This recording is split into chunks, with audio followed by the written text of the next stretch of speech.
That was a weak clap. I feel bad about that clap, Beans. You, I felt like it was solid. I feel like you're just pessimistic right now. Yeah, a little Yeah. pessimistic, but I shouldn't be Clap half pessimistic, empty. Beans. I shouldn't be pessimistic because Why should it's Beanstalk's 10th episode. we're double digits old? You were double Yay! digits old, and Beans and I were talking about this before we recorded. It doesn't feel like 10 episodes. I feel like we've been doing Yeah. it a lot longer.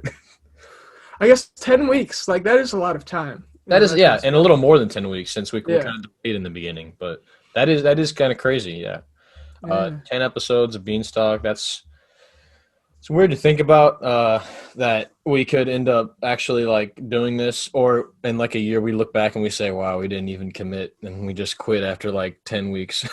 School always about that long run game plan, you know. I'm The either about standard is to, the yeah, standard. yeah. I always need to stay on track for that. Yeah, that's true. You Well, always look into the future. yeah, I always look into the future for Beanstalk. Well, ladies and gentlemen, we have a very special guest because every guest on this episode of Beanstalk in this whole podcast is very special. For the 10th episode of Beanstalk, Beans, would you like to introduce our guest for the All audience, right. please? No one else but the medium-sized mermaid and all-around Disney princess, Marie Achkar. Marie Achkar is on. Marie, say hi to the people. Hi. Marie also goes to school with us, as all of our guests do, because we don't know anyone outside of St. Joe. But Yeah, that's Marie, true. so glad to have you on the podcast. How do you feel being the not the 10th guest, but being on the 10th episode of Beanstalk? How exciting is this? I'm very honored. This is a very monumental occasion, so thank you for choosing me to be on episode 10. Ooh, no Yeah, problem. definitely yes.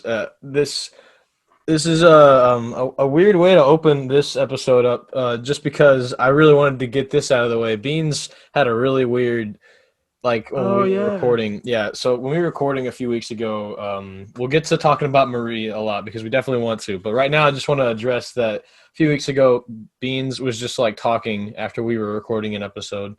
And would you just like to just Yeah. elaborate? So Just go ahead and let I him just know. said the simple sentence that It made me I laugh. walked into a Party City once and it was terrifying. And Party City. Come on, think about it. It is terrifying. Like, are you It gonna? is. There we go. All right, Yeah. here's the deal. It looks like a Ridley Scott film if Ridley Scott knew what the world looked like today. You know, it's like all congested, but it's also modern and like geometric. Like, Yeah. Oh my god. I don't know what it is about things being geometric. I think it was nicer in the Ridley Scott world where everything looked organic and amorphous. Yeah. This is too much. I'm like the opposite of OCD. I need everything to be chaotic. You need Like everything to be exploding. chaotic. I mean, what else about Party City terrifies you? Because I'm not kidding, guys. When he said this, it made me laugh so hard because I thought to myself, that's probably the least terrifying place I can think Are of. you kidding me? It's terrifying. Think about how claustrophobic the aisles are. They're Yeah. like giant too. Like they need to be that tall? It's such a small place too. Like what's happening here? All right. I agree with that 100%. And the masks freak me out, and I don't know. The aisles are just like scary. I don't know. Come on, if a horror movie was to take place anywhere, it would take place in a Party City, 100%. I mean, I agree Yeah. that could make for a good horror movie, but I mean, I don't know. The only scary thing I can think of at Party City is maybe the clown costumes, but that's it. I mean, I guess it does seem a little weird that there's literally balloons in every square inch of the place, and no matter where you go, you can always see like a little bit of confetti on the floor, and somehow they're not in the bag. But I don't know. It doesn't terrify me as much as Beans. Beans was legitimately serious when he was like, I walked into a Party City, and it was a very scary experience. So listen to this. The whole is greater than the sum of its parts, all right? It's not like, I see a bunch of balloons and get scared. It's just that the whole vibe of the place is just like off. It's just like this shouldn't be the way that it is, You expect to party. You expect to walk into Party City and people just be like, woo, yeah, dude. And they're all like jamming some tunes or something. But instead you go in there and it's quiet and it's silent. And there's these giant things and you walk through them, their aisles, and you're like being overbeared by everything. I can't even speak because of how terrified I am of Party City. You don't even understand. When you put it into that context, I guess, I mean, it's like walking into, it'd be like if you walked into a Chuck E. Cheese and it was dark instead of Oh. like flashing lights and everything. If it was just like closed, like imagine walking into a closed Chuck E. Cheese, it'd be. I imagine what you're trying to describe to me is kind of like that. It's supposed to be loud. It's a weird thing because it makes you feel both super small and super claustrophobic, which should be mutually exclusive. Because claustrophobic places are small. I don't know how it does it. Just impressive that way. I'm impressed. Never mind. I take it back. I mean, I'm terrified, but I'm impressed with Party City. You're impressed. Maybe that's their marketing strategy, man. Scare kids into buying their stuff for parties. I mean, Ouch. that would be a terrific way. Yeah, I mean, I guess you clarified that a little bit, but I mean, I don't know. I haven't gone into a Party City in a while. Maybe I'll go into one and scare myself. Well, now that we've gotten that ridiculous topic out of the way, we can talk a little bit more about our guest. Marie does.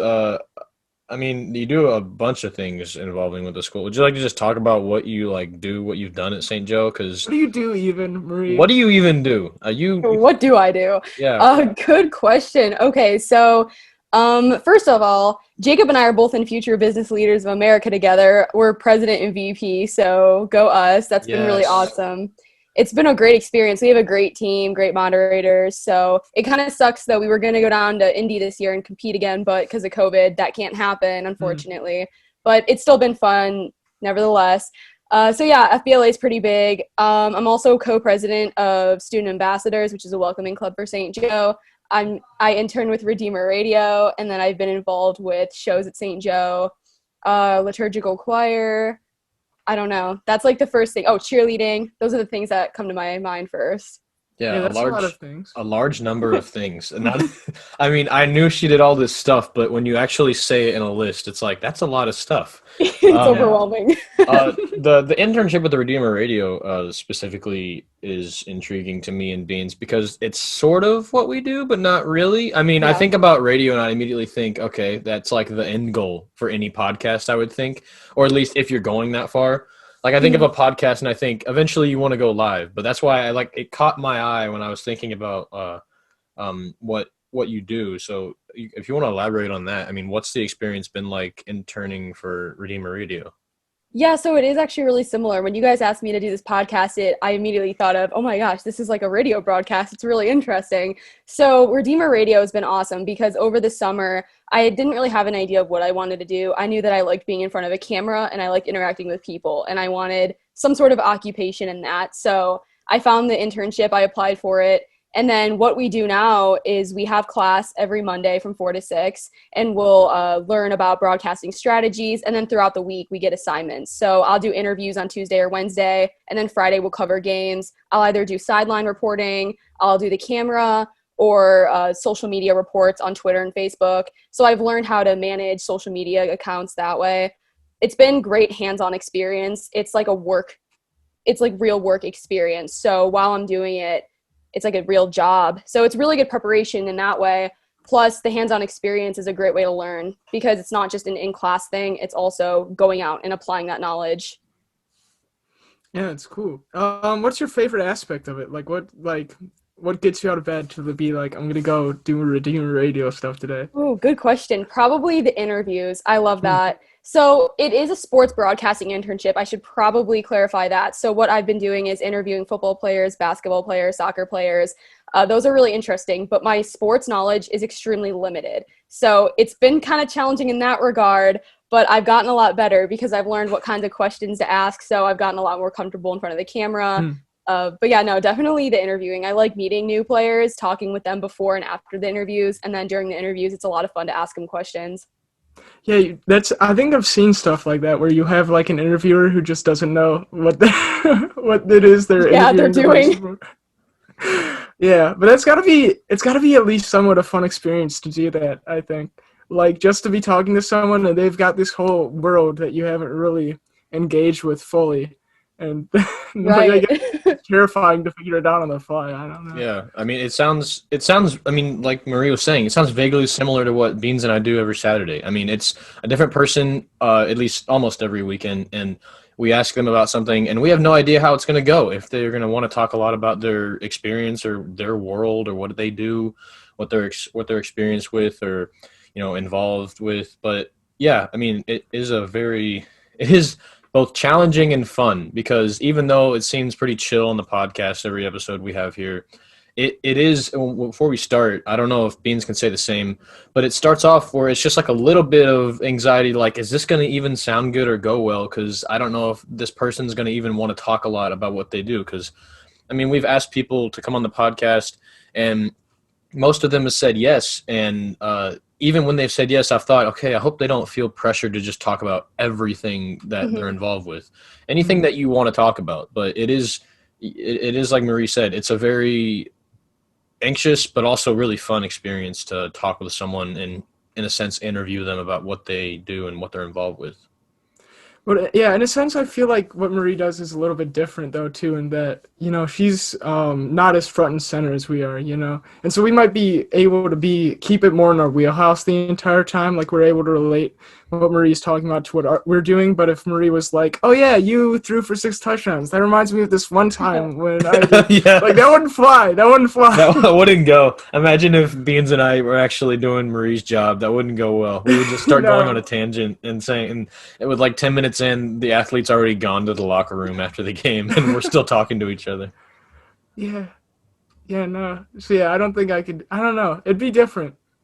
Yeah, It'd we're be by no different. means claiming here on BeansTalk that we do the work that, like, Redeemer Radio does, but it definitely feels a little similar, at least from what Marie has explained it to be. Hmm. Yeah, yeah. So All Redeemer right, so Radio, yeah. that internship, people at school can do that, right? Like, how do you go about signing up for that or contacting them and stuff like that? Yeah, so over the summer, I actually found out about it through a social media post that Zach Smith, because he's one of the interns. It's Liam Fuller, Zach Smith, and I were the 3 St. Joe interns. And then there's also people from Marion. So it's open to high school students, Marion and St. Joe, because we're the 2 Catholic schools in the area. For you guys that don't know, Redeemer Radio is a Catholic radio station. So over the summer, there's a form that you fill out to apply. And, the links will go out. I mean, I could probably help with that too if anyone has any questions. Angelo DiCarlo is in charge of it. I should probably also mention that. So contact him with any questions. I can always give you his email or anything. So yeah, he'll give you a form. You fill it out, and it should be no problem getting into it. If you're seriously passionate about it, 100% consider it, and then you can also ask me questions.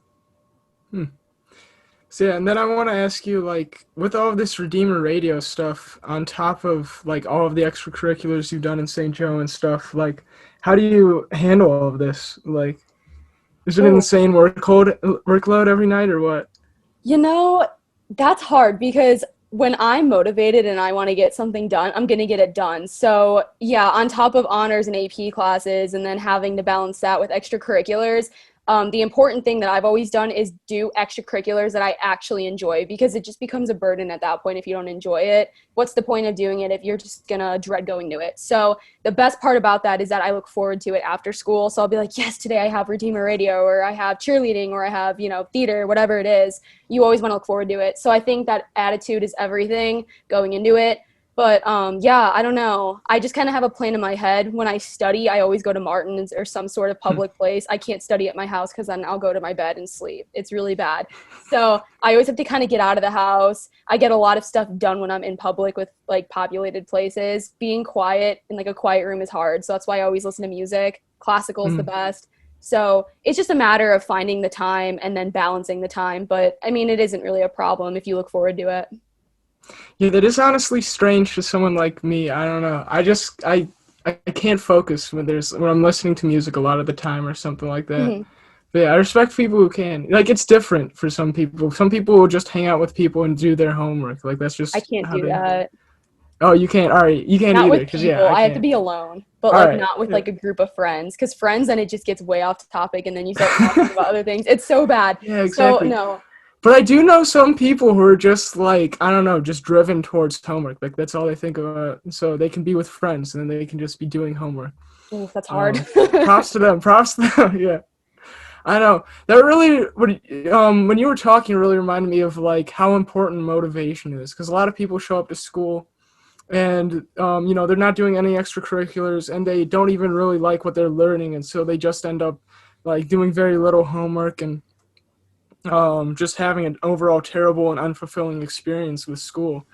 And so, yeah, So what was it like when you first found out that you can really have fun with school and the things around it? Like, what really propelled you to those things? Probably the fact that I realized that if I study all day and I only focus on grades, it's miserable. It's so bad. So any incoming freshman or any high schooler for that matter should listen to this advice that when you go into high school, having fun is critical. Yes, there's always a time for cracking down and getting that work done. That's significant.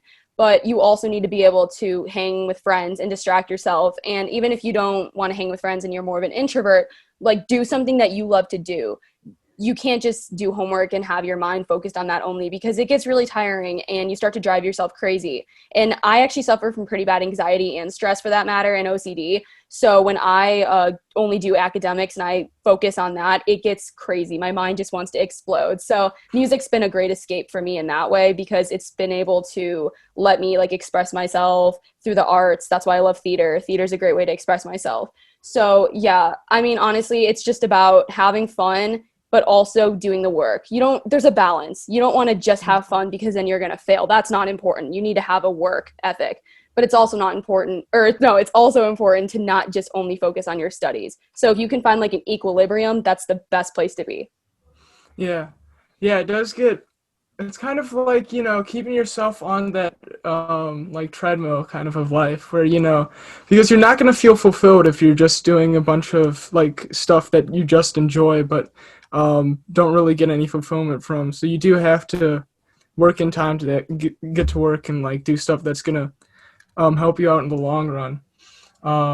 Yeah, now we're talking about like how to set yourself up to be happy for the rest of your life. Yeah, we're getting into literally every episode of BeansTalk. We go on a tangent that just seems more like about serious stuff than, hey, what's it like doing an internship? School is like we're getting serious, dude. I don't even know. I can't process it makes for great content actually. But I wanted to I wanted to, like, as you as we mentioned before, you mentioned as well. I mean, you do everything you do. You have to enjoy. And I may be wrong. Just from the outside looking in, to me, it seems like you enjoy theater the most. I don't know if that's true, but if you want to just talk about theater, because literally if I ever hear Marie's name, that's the first thing I think of. I'm like, is there a musical going on? When's the musical? That's the first thing I think of when I hear Marie's name. So, like, if you want to like elaborate on that, because I mean, that's you're totally right. Doing things you enjoy is super critical. I remember doing some things I didn't enjoy a few years back, and I'm like, why am I doing this? I shouldn't be doing this because it doesn't help my mental health at all. So, you want to talk about a little how you enjoy theater and what got you to start doing theater? Yeah, theater is great. It really is, because when you're on stage and you're playing another character, that is just so fun to take myself out of my shoes and place myself in another character's shoes.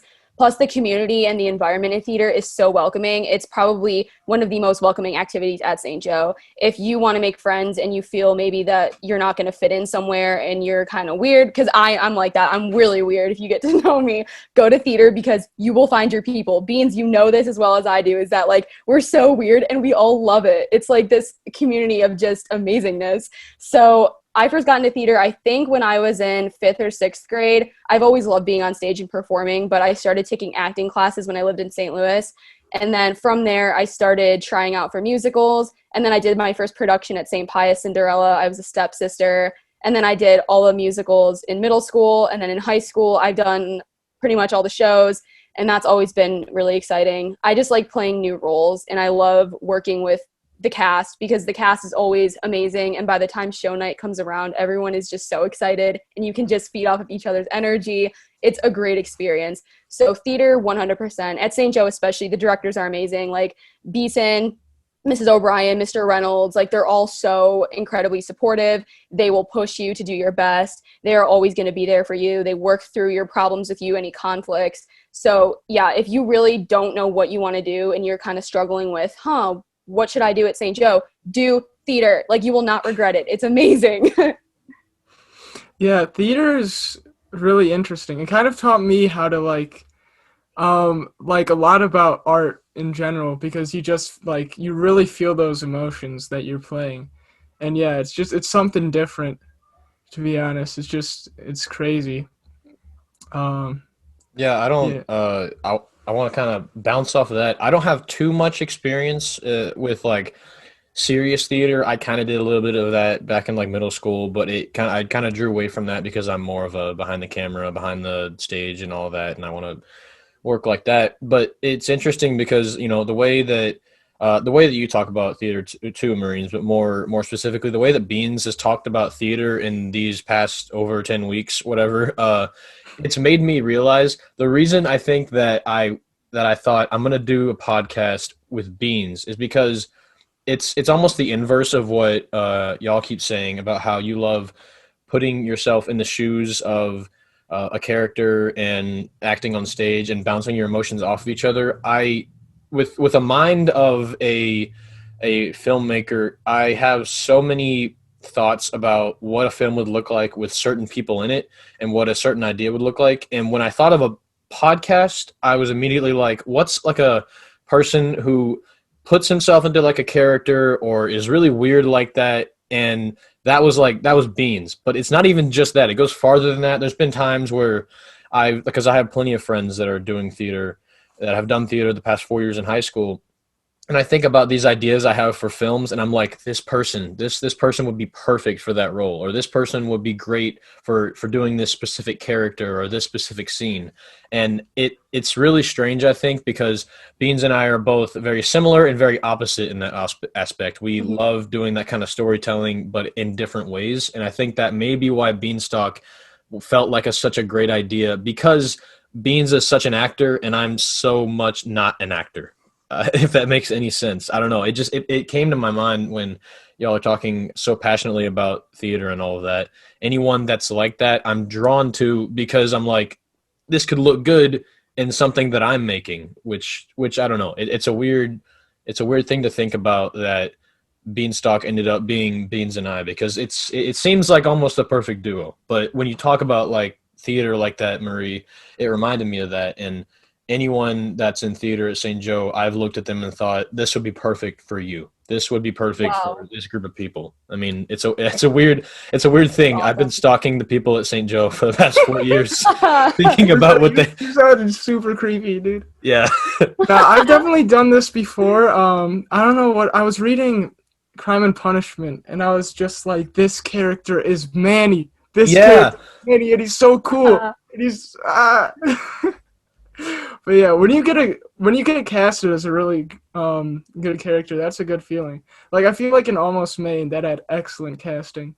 Oh my gosh, that show was probably one of my favorites, because there wasn't like one exactly lead role. Everyone had like a scene, all these different stories that people act out in separate scenes, but they all kind of connect in some way. And it was incredible. It was my first stage kiss that I ever had to do, and I was absolutely terrified of it. It is a really weird feeling, but it was so fun, and I met so many amazing people. That was a great show, Beans. Everyone just did so amazing. Like, that cast, mwah, if I could perform any show again at St. Joe, it would definitely be Almost Maine.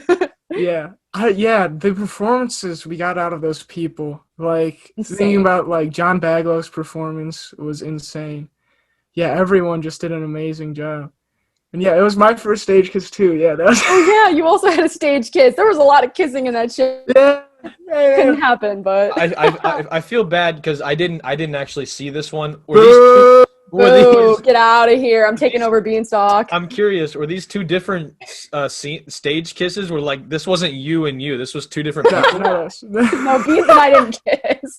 I Not mean, that I'm aware of. I mean, no. I was just curious because like I heard that and I was like, why did they just say, "Hey, we kissed"? But that wasn't it. But I was. No. That's really strange to think. I've never actually heard anyone talk about like, oh, it was the first stage kiss, and it was really nervous or anything. I've heard people like have that, and they're like, yeah, you know, it was nothing. It was no big. Oh, dude, those people are flexing on you. They felt it the same way we did. Yep.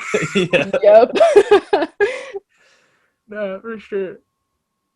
Yeah, no, I definitely I didn't see that show, but I knew all about it. I wasn't able to go watch the show the few nights that y'all performed, but I knew all about it, and Beans told me plenty of things about it while he was, you know, auditioning and doing rehearsals and stuff, and it seemed very interesting. And I can imagine why it was one of y'all's favorite performances, because it seemed like a cool concept to have different stories. I like different stories in one story. It sounds cool. Yeah, but I think the soul of it was just that it was a well-written, really human Oh story. yeah. All of the characters, a lot of the times at St. Joe will get these plays that are maybe like a little bit like old. You'll get like really strange cartoony characters that you don't really understand like how to play them. But these but almost Maine, those characters were really fleshed out and you could really feel their emotions really well. Yeah. So if we're moving on from theater, that was Marie, I want to ask you. Yeah. I want to ask you right now. Yeah. What is it like living with a filet-o-fish? Oh no! Oh, so she does get it. She did understand. Of course I understand. That was iconic. That was period macroeconomics. Oh my gosh. Yeah. I can't believe you remembered Andrew's thing. Okay, so I need to explain Yeah, what give us some. that means. Give the audience some background about the quiz. All right, so we were in first period, AJ Reynolds macroeconomics, the most iconic class that I've probably ever taken. Everything happens in macro, bro. Everything. Yeah, weird stuff goes down in there, and I live for it. So we're in macro, and I don't really know. I think it was Beans who all of a sudden just starts laughing, and he's like, I'm a filet-o-fish, and I'm like, what the heck? So then I think we send the link out to everyone in the class. We even sent it to Mr. Reynolds. He took the quiz. I don't remember what he was, but he took it too. But we all just took the quiz. I got chicken nuggets. Thanks. I mean, they're not wrong. I get Starbucks on a near day-to-day basis, but whatever. I can't do that in college. I'll go broke, but it's fine. Moving on from that, my little brother. Oh, yeah. Okay. I have a little brother. He's really smart, arguably smarter than me when it comes to math and science and economics. So my little brother, who's a sophomore, I'm a senior. We have 2 classes together this semester in the same period. So we sat next to each other in macro. And Andrew starts taking the quiz, and he got a filet-o-fish, and it is now his screensaver on his computer. It says, you are a filet-o-fish. It's a constant reminder every time he opens up his computer in the morning to do school. But that was a very roller coaster series of events. I loved every second of it. Yeah, that was great. I was also a filet-o-fish. People wouldn't think that, but yeah. Yeah, no, it was because not a lot of people like that menu item. So it was very, I mean, unless I'm wrong, I think it's a popular opinion that the filet-o-fish isn't super great, but because it's a fish sandwich, so not a lot of people like fish sandwiches. I actually don't mind the filet-o-fish just because I like fish, but it's a kind of menu item that if you get it on the quiz, everyone just starts laughing at you, kind of. Yeah. But no one was expecting Beans to get that. Everyone was like, Beans is gonna get a Big Mac, or he's gonna get y'all ain't understand how nerdcore I am. Yeah. Y'all ain't understand. I got work. That's the problem. Is that I just go to school and then I work, and that's my life. That's the filet-o-fish life. Filet-o-fish life. Yeah, that was a weird day. I think I remember Mr. Reynolds getting a Big Mac, and everyone was like, "Yeah," because Big Mac's like, you're super popular and like everyone loves you, and you're like super loud and a big deal. And we were like, "Yep, that's Mr. Reynolds." That's AJ right there. Yeah, that's definitely Mr. Reynolds. I think I ended up getting like a Egg McMuffin, which didn't mean much to me except that I liked that menu item, so I was like, cool. It works. Kyle Tupper got a fruit bag. I remember that was yeah. I was like, oh, you got a fruit bag. Like, no one likes the fruit at McDonald's. Dude, I feel like McDonald's was just bullying him, dude. Yeah, they were like, ugh. They said, life bullies Kyle Tupper. Like, the entire, just the universe just constantly pranks him. Yeah. It's because he takes it so well, dude. Yeah, he's just chill about it, man. If we went on Kyle's stream tomorrow and he's like streaming and we just put a bunch of hate comments, he'd be like, "Okay, I'm gonna keep playing my game. I'll just." He might actually ban us. He might. Yeah, he might ban us if we make any comment just for a joke. Ouch. Just for daring to come on his stream. Dude, I made a comment, but it wasn't on the BeansTalk account. We don't have a BeansTalk Twitch account, but it wasn't on it didn't say BeansTalk, so I was just like, "Hey, what's up, Kyle?" And he was like, "What's up, Marscola?" And I was like, "Oh, he knows me." Yeah, it was a weird time. I remember someone when taking that quiz got fries, and I don't know who it was, but fries is like it may be just me, but I think fries is like the ultimate flex because everyone loves fries. Everyone. And if you get fries on the quiz, it's like you're everyone's best friend or something like that. It's true. Yeah, I imagine whoever, I can't remember who took it, but we all definitely were all in agreement. Like, yeah, your fries. That was a Mm. that was a weird day. Everything, like I said, everything happens in AJ's macro class. Yep, Yeah. that's a great summary of it. It's like, I don't know, it's like the bar from Cheers or something. Yeah, it's like it's where everything converges and then goes their own separate way in a new way or something like that. Yeah. That's so weird because that reminds me of like TV shows and stuff like that. And you never, and TV shows like Cheers or like The Office, you don't really get to see a full picture of the people's lives outside of that one space. And it feels like their lives outside of that are so important. Like it feels so weird to get like this small portion of someone's life. It's really interesting, I think. That was just a spiel. I'm sorry. that was not, I would say The Office kind of gave you some of that, but yeah, there's never a show that just straight up has a full episode. Well, that's arguable. I feel like The Office kind of started like that, constricting, but then I mean the end broke the fourth wall completely. I'm not going to spoil it for anyone. Oh yeah. But it was I haven't watched it all the way through. I haven't seen every episode. You gotta. The Office is great. Everyone argues that like the last season is bad, and it kind of is, but I mean it's the last season of a legendary show, so you gotta like it somewhat. Yeah, that reminds me of what? Oh, there was this one interview with Jerry Seinfeld where Larry King was like, and he got canceled after 9 seasons, and he was like, "I was the #1 show, my last season, #1. Yeah. It's a big difference. All right, not canceled." Yeah. What a guy. Maria, have you seen The Office? Yeah, so I've seen a few episodes. Michael Scott is an icon. Like that guy, love him to death. I think my older brother's senior quote was a quote from Michael Scott. So Chris is actually the person you should be asking about that. He's down at IU right now, but he's obsessed with The Office. He's binged all of them. I think on New Year's Eve, he stayed up till 4 a.m. watching it until it got banned off of Netflix because they were going to cancel it in 2021. So he watched it till he couldn't watch it anymore. So Chris is a diehard fan. But yeah, you're going to make fun of me for this, but I started Riverdale, and I was a pretty big Riverdale fan for seasons 1 and 2, and then it got really bad, when I think it was actually bad the entire time. No one really likes Riverdale, but I liked it because I like Cole Sprouse, so I was like, I'll watch it. Why not? He's pretty cool. Yeah. I haven't seen Riverdale, so what's the big draw? I guess Cody Sprouse, you say? Yeah. Cody. Oh, dude. Wait, no, that's Zach and Cody. Dude said Cody Sprouse, bro. Oh no, that's his character in Disney Channel. It's not Cody. Cody Sprouse. Ouch. Beans, I'll sum up Riverdale for you in one sentence. Yeah, woo. All right, one sentence. It's a town full of high school kids who definitely aren't high school kids. Yeah, they look like they're 25. I mean, they are 25, but yeah, that's basically what like a lot of shows do that. But that's what Riverdale's like the king of just taking like 25-year-old and saying, "Nah, he's 16." See, I hear like Riverdale and all of these weird shows, and all it makes me think is that I've always wanted to watch Twin Peaks, and I don't know why my mind goes there. I don't know why. My mind equates those two, but it shouldn't. It's just something about like, a town that's a small town named after something in nature. I guess that's the problem. Stop naming small towns after nature. Start naming them after like crazy stuff, dog. Like we need like, I don't know. Cool place to jump up and downville. That's I'd like that. I'd visit that place. That'd be my spring break vacation right there. Just to see the name, then you take a picture by the sign and you're jumping up and down. You're jumping up and down, yeah. Oh yeah, that's so much. That reminds me, and there's this weird thing that happened yesterday, and I'm not gonna lie.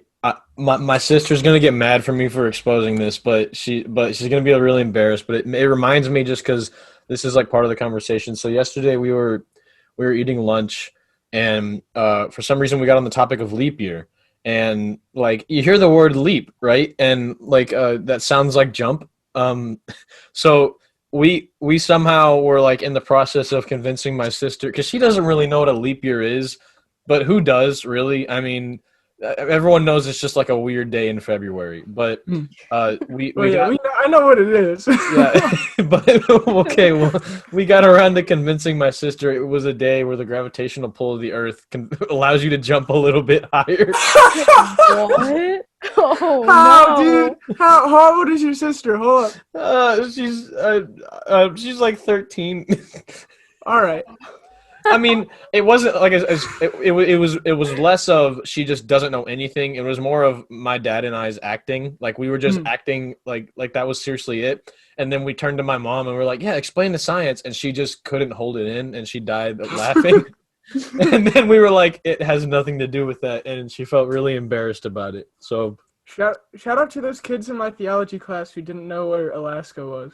'Cause that's how What? it's fun. Oh. Yeah, because you see Alaska on a map of the U.S. and they have to put it over in the corner, and so they thought it was an island. Oh my gosh. I mean, it kind of is. Alaska technically is an island. A little bit of it. Technically not an island. That's not how you define Technically islands. not an island. It's kind of a peninsula, but I mean, it's attached to Canada, right? So it's not an island. Wait, it is? No, it's not. No! Wait, I'm looking up a map of Alaska. Hold on. Oh It's attached to no. Canada. It is not an island. Marie, it's Yes, a, how, it do you, how do is. you think they got there? Stop. Wait a minute. No, it It's is too not. cold to swim. Wait, it's literally on. What? It's attached to All right, do Canada. you want me to tell you the history of Alaska? No, that's very boring, It's and we not don't that need boring. that It's on the 10 podcast. step Dean. summary. So, a bunch of countries in Europe and Ugh. Asia had land in the Americas. One of them was Russia. They had a little bit of land up at the top, northwest of Canada, northwest part of Canada. And then the United States was like, we don't like people having land, European people having land in America, so we bought it from them. And that's what happened. Now it's ours, and we call it Alaska. Thank you for the riveting conversation, Beans. History, I don't know. I like Alaska because I always think, why doesn't Canada go to war and take it back? What? They should. Canada should have Alaska. I mean, who even cares? Like, although Alaska, shout out for having UBI. I always get to be like, yo, Alaska has UBI. Why can't I have UBI? I want universal basic income. All right. But besides that, what do we even use Alaska for? Like terrible shows about. Nah, those are great shows, dude. No, see, here's the thing about those shows. There's very few people on those shows that are like legit Alaska like bush people that are like super awesome and can live in there. Because I guarantee you there's a number of them that are fake. But the few that are real, those people are like John Wick. They could survive anything, man. That's why I think if Canada went to war with us for Alaska, Alaska could defend itself on its own with those few people. They would use the woods to their advantage, and they would kill every Canadian soldier in the woods. I'm not kidding.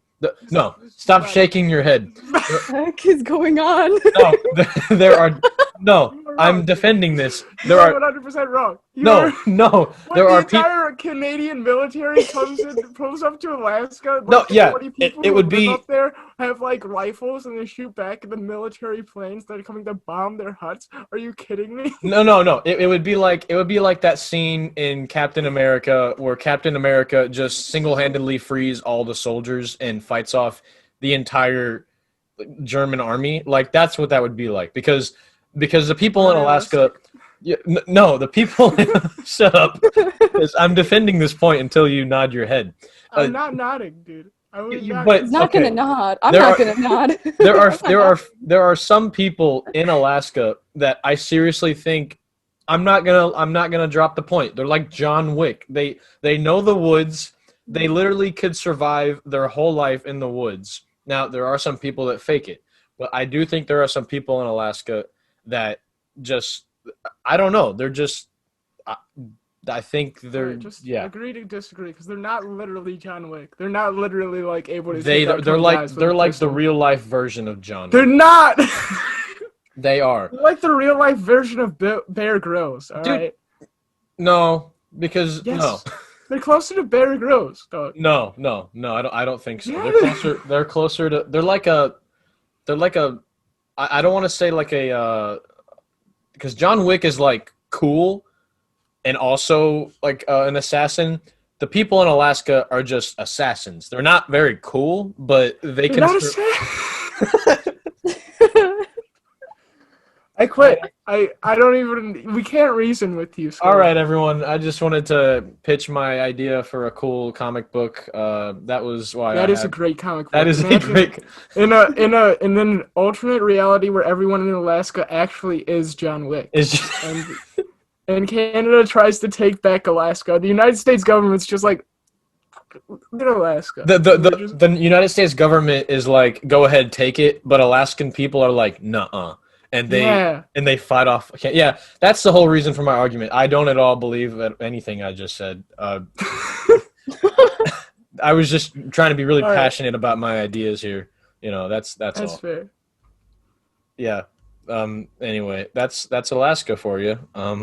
Make a movie on that. You want to be a filmmaker? That's a perfect idea. Dude, right there. that's an awful idea. That's a great idea. That's actually kind of interesting. It plays with a lot of ideas of like trying to be patriotic about your one area, even though you're part of a country, but you feel disconnected. It plays with the idea that the military or the government would just be like, all right, take it because they don't want to lose any lives of soldiers. And it plays with the idea that people in Alaska definitely could survive longer than any 500 people in America. I definitely believe in that. It's an awful idea because you have Canada invading someplace. Well, Canada.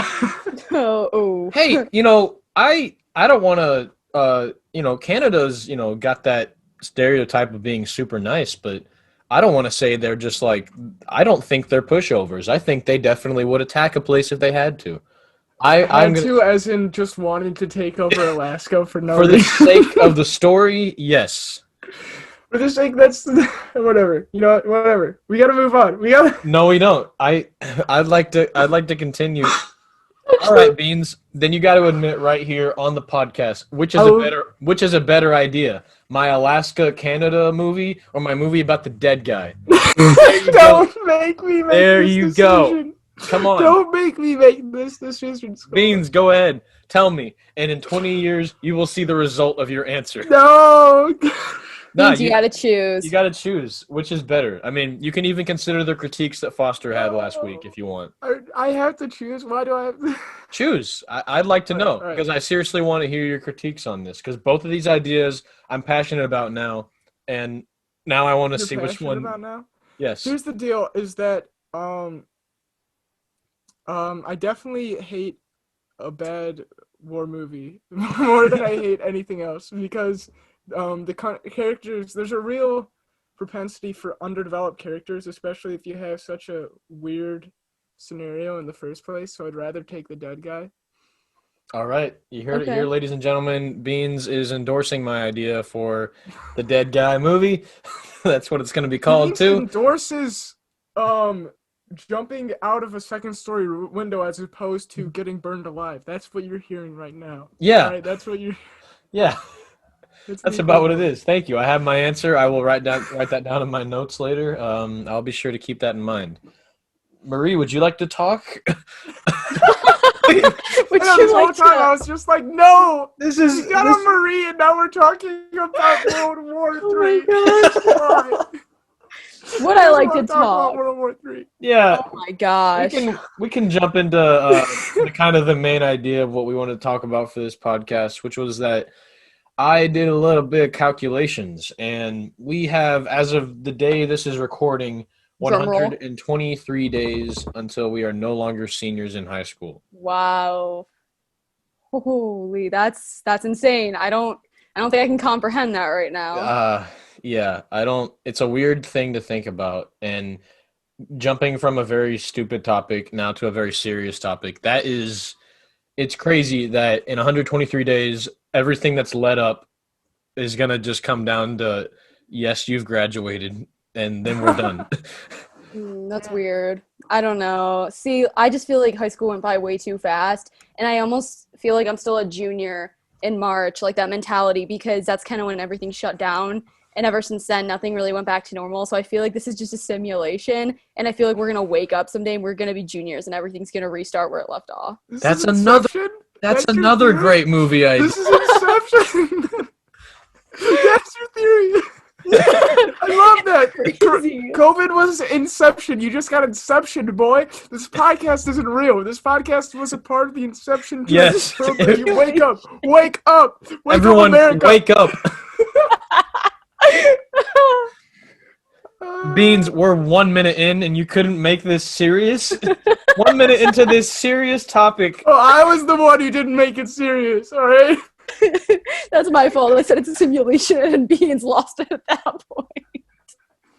Oh my god. This is the most off the rails we've ever gone for an episode. I'm so sorry. No, you were having a serious conversation about how this was surreal. This is surreal. To not have the senior year that most people get. Yeah, it's tough. Sorry. Dang. No, that got so deep so quick. We went from laughter to like... No, honestly, I agree with you, though. I mean, yeah, when I was a freshman, I just remember looking at senior year, and I had, like, an idea of what it was going to be like, and this definitely was not in the idea, but in a way, it's kind of been a good experience, because I feel like if we can live through this, we can kind of get through anything, because, I mean, who would have ever thought a pandemic would have struck? With technology, especially these days, I mean, something like a virus. When was the last time a deadly virus spread? I mean, it hasn't been recent because of all the technology that's been developed over time. But, I mean, I don't know. If we can get through this, guys, I mean, hopefully we start college off on a good note. That's just my hope. It's like, okay, senior year didn't really go well, or as according to plan, I should say, because it's still been fun in a way. But hopefully college can start off where we can hopefully have, like, the normal college experience. That's what I'm hoping.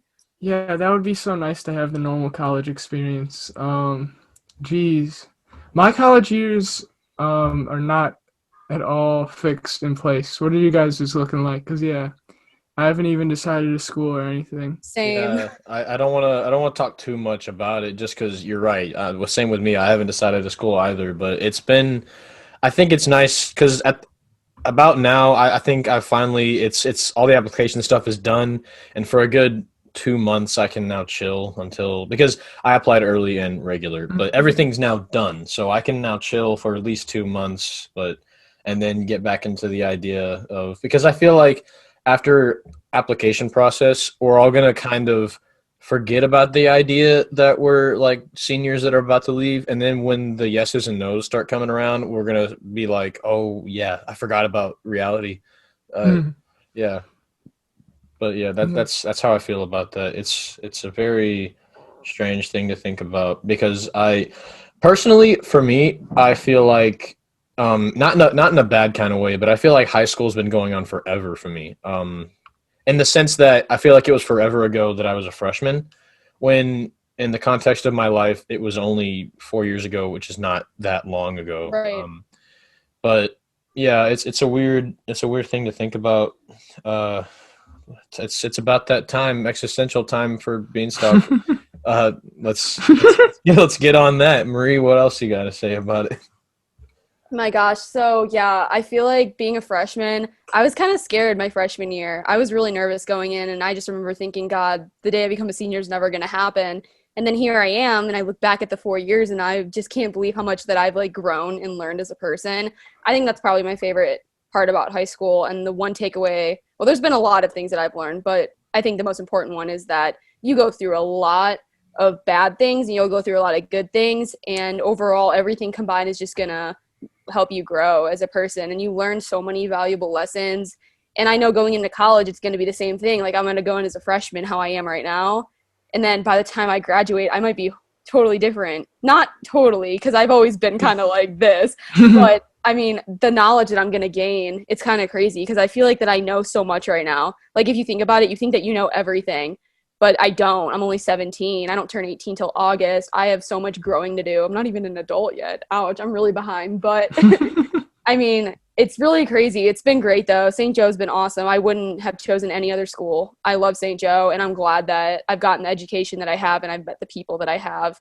So it's going to be really sad leaving. I'm pretty upset about it, but at the same time, I think we're all at that point where we're like, okay, we know everyone in our grade and a lot of people in the school. We've had almost every teacher. It's time to kind of, spread our wings a little bit and meet even more people somewhere else. And that's sad, but it's beautiful. It's a part of life. Yeah.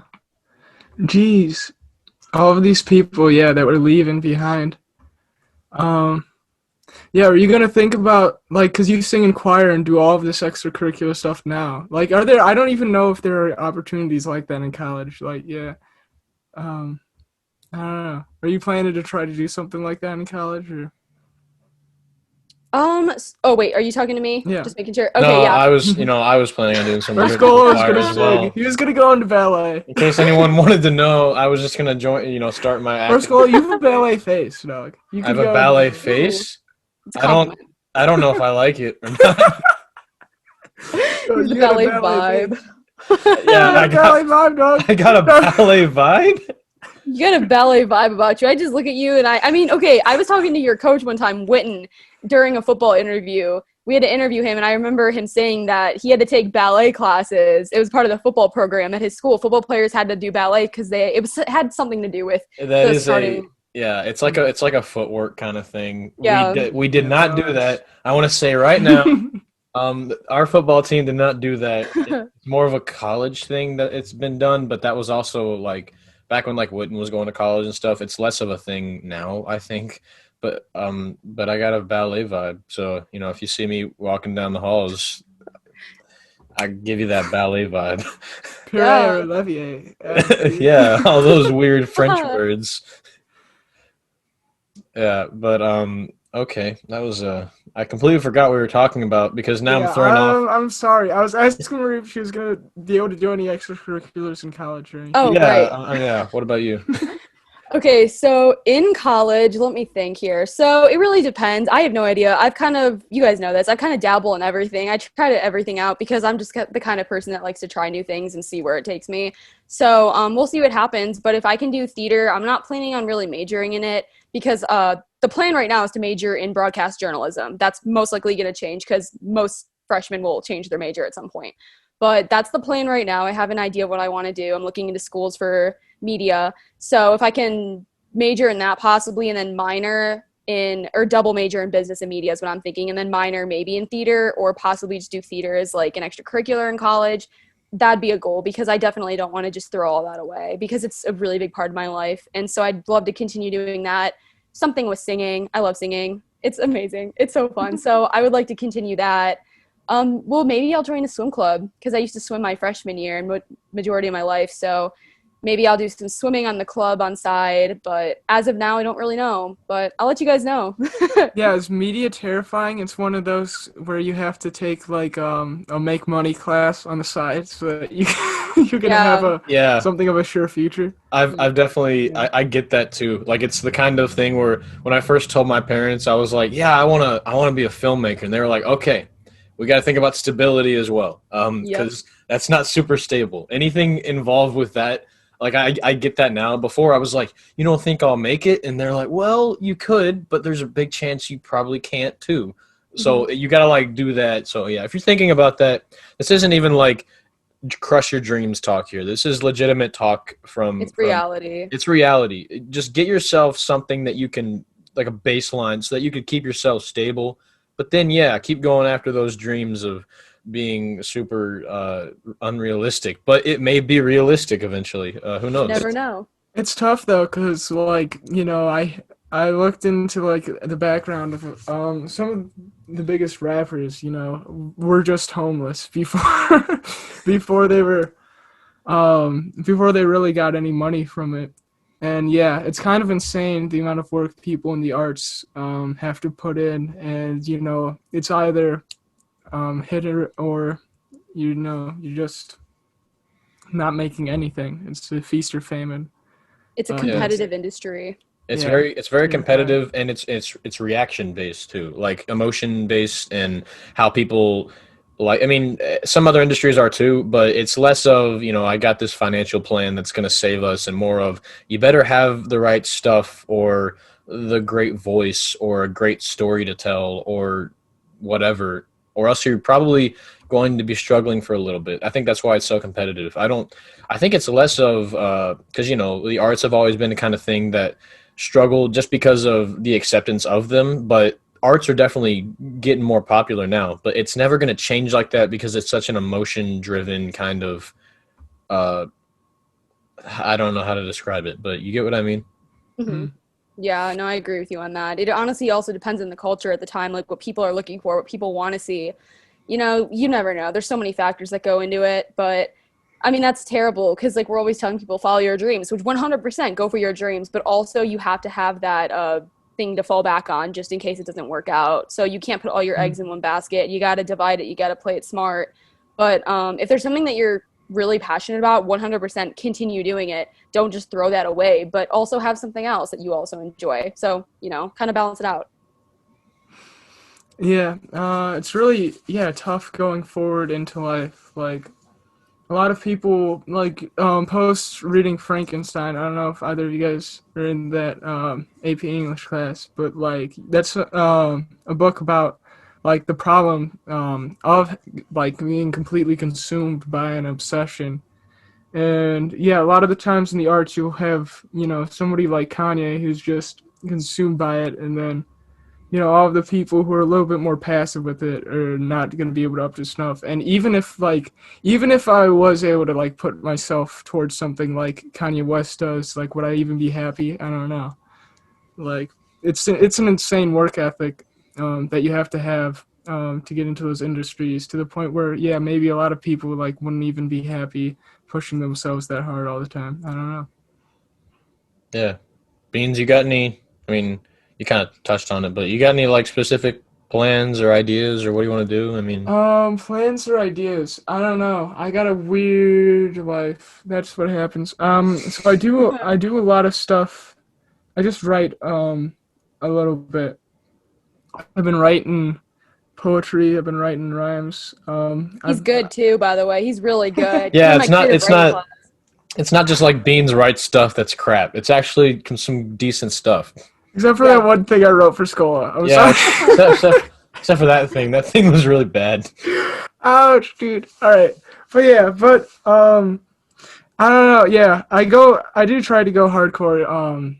I got this one thing that I'm writing that's really weird, which I mean you should expect no less from me, but um it's trying to incorporate poetry into like a novel. I was like, Shakespeare, he did poetry in his plays. Genius. Nobody's stolen from him yet. I gotta steal from Shakespeare. Come on. That's how has this not happened yet, dog? But I'm afraid to. Maybe we should cut that out. Don't tell anyone. Don't let anyone steal that idea. All right, that's my bread maker. All right. Beans has his mark on it. No one else take it, or patent. else. Yeah, just don't. Nah. All right. The 3 people who watch this are not trying to steal my idea, probably. But yeah. So I'm probably gonna go into something. I'm gonna double major and take some other class too. And then we'll see where the wind takes me. So I remember being in Mr. DePauw's class, and he was like, women are graduating more from college. It's a fact. And all of them were like, oh, we're moving up in the world. I was like, joke's on you guys. I'm going to be a trophy wife. So, I hope that's an option for me too. Trophy wife. I'll minor in trophy wife. Minor in trophy wife. I think it's called a Mrs. degree. Yeah, I forget. Yeah, there's like a term for it that's like a joke or something like that. Yeah. Yeah. So that'd be nice, but probably not gonna happen either. Bro, Beans, the amount of, I don't know if it's like noticeable from every episode, but the amount of jokes that Beans makes that makes Beans laugh is astronomical. Yeah, maybe I should. Other people, they're like, you gotta just tell a joke and be straight faced, and then it's funny. But I can't relate. I don't know. Beans would be either a really like good comedian or a really bad comedian. Dude. Yeah, I could try stand-up comedy. Stand-up would be interesting. I would love to see that. If you decide to do that at any point, BeansTalk is definitely endorsing it. All right. I'd do some weird stand-up. I wish that I could try to, because, like, we have this whole thing where, the post, people call, like, the one SNL skit, Dear Sister, like, the change in comedy, because that was the one moment where, like, we went away from punchline humor and went towards just everything about a piece is just the joke. Just its existence is the joke, and we've gotten really weird humor since then. I wish that I could try to do something like that with stand-up, but that'd be really hard. Stand-up's Yeah, weird. that would be really hard to do. I do get what you mean though. That shift in comedy, I've felt it. I've felt it in Netflix. I've felt it in like Hulu. I've felt it in YouTube. It's weird to see. Yeah, because you go from something like Ghostbusters, right? Really well written jokes, really well delivered jokes, to a lot of the stuff that the YouTube poops are gigantic nowadays.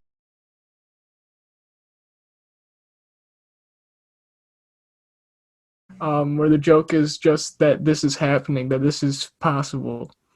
So yeah, weird era of life. Cool to be alive right now. Anyone else review of being alive in 2020? Yeah, 2021. 2021. 2021. Heck yeah, man. That's another joke that Beans is. I guarantee it like internally made him laugh, but he's trying really hard to be like, nah. Straight face. Don't break No, character. that was it.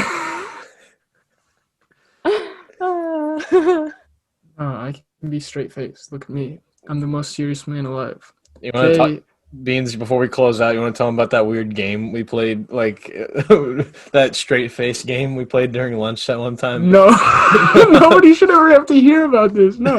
Beans and I were like trying to say like I was telling Beans like, dude, you never not smile. So I was like, how about we try this? Just stare at me, and I'll stare at you, and we'll see who cracks first. And he lost like every Scola time. just likes looking into my eyes, guys. exposed.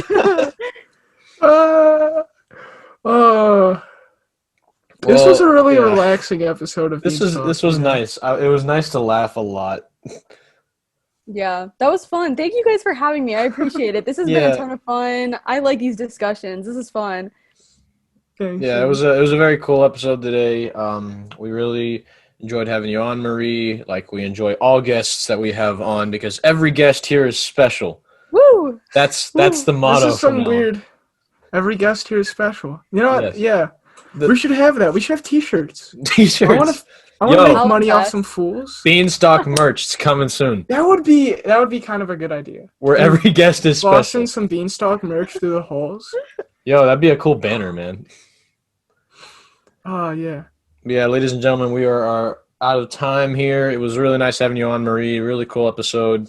Beans, Thank would you like you. to take us out, please? All right. BeansTalk was pretty funny today. It wasn't like church, but we still gonna make it religious when you buy in that merch. So. Yeah, bro. Oh my god. All right, that was making good, rhymes, dude. and this isn't a first. I'm just trying to make the ending worth. Oh! No! No! This is his poetry career starting, guys. This is the next Yeah. Shakespeare. I missed the rhyming outros. Thanks for bringing it back, Beans. They're a good. Thank They're a you. good time. Yeah. All right, everyone. Thanks for coming on. Tune in next week.